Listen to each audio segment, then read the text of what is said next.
భారత్, పాకిస్తాన్ మధ్య వివాదాన్ని పరిష్కరించానని, తానే లేకుంటే అణుయుద్ధమే జరిగేదని అమెరికా అధ్యక్షుడు ట్రంప్ మరోసారి వ్యాఖ్యలు చేశారు. గురువారం వైట్ హౌస్ లోని ఓవల్ కార్యాలయంలో ఆయన మాట్లాడారు. ఆ సమయంలో భారత్, పాక్ విమానాలు గాల్లో లేచాయి. ఓ దశలో 6-7 విమానాలు కూలిపోయాయి.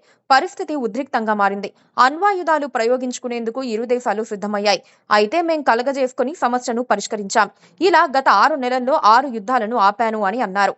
ఉక్రెయిన్ రష్యా యుద్ధానికి ముగింపు పలకాలని ప్రయత్నిస్తోన్న ట్రంప్ శుక్రవారం అలస్కాలో రష్యా అధ్యక్షుడు పుతిన్తో భేటీకి ముందు ఈ వ్యాఖ్యలు చేశారు.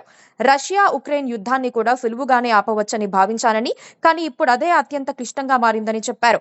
నేను అధ్యక్షుడిని కాకపోయుంటే పుతిన్ ఇప్పటికే ఉక్రెయిన్ను స్వాధీనం చేసుకునేవారని అనుకుంటున్నాను. కానీ నేను అధ్యక్షుడిని, నాతో ఆయన గొడవ పడరు. జరగబోయే సమావేశం సజావుగా ముగుస్తుందని భావిస్తున్నాను అని వ్యాఖ్యానించారు. రష్యా అధ్యక్షుడు వ్లాదిమిర్ పుతిన్ శుక్రవారం అమెరికాకు వెళ్లారు. అమెరికాలోని అలస్కాలో అధ్యక్షుడు డొనాల్డ్ ట్రంప్ తో భేటీ అయ్యారు. దాదాపు 3 గంటల పాటు ఇద్దరి మధ్య చర్చలు జరిగాయి. ఉక్రెయిన్తో యుద్ధం గురించి ఎక్కువసేపు చర్చించినట్లు తెలుస్తోంది.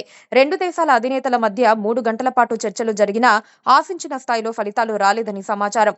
ఉక్రెయిన్తో యుద్ధం గురించి ఎటూ తేలకుండానే చర్చలు ముగిశాయి. పుతిన్, ట్రంప్ తలలపై B-2 బాంబర్. పుతిన్, ట్రంప్ భేటీ అవ్వడానికి ముందు ఓ ఆసక్తికరమైన పరిణామం చోటు చేసుకుంది.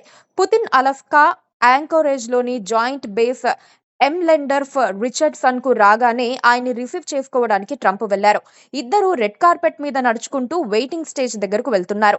ఇలాంటి సమయంలో ఆకాశంలో B-2 బాంబర్ చక్కర్లు కొట్టింది. పుతిన్, ట్రంప్ తలలపై నుంచి అది ఆకాశంలో దూసుకెళ్లింది. B-2 బాంబర్ మీద నుంచి వెళ్తూ ఉంటే పుతిన్ పైకి చూసి నవ్వారు. ప్రస్తుతం ఇందుకు సంబంధించిన వీడియో సోషల్ మీడియాలో వైరల్ గా మారింది. డొనాల్డ్ ట్రంప్ తన మాట వినని వారిపై కక్ష సాధించడానికి ఎంతకైనా తెగిస్తారని అందరికీ తెలిసిన విషయమే.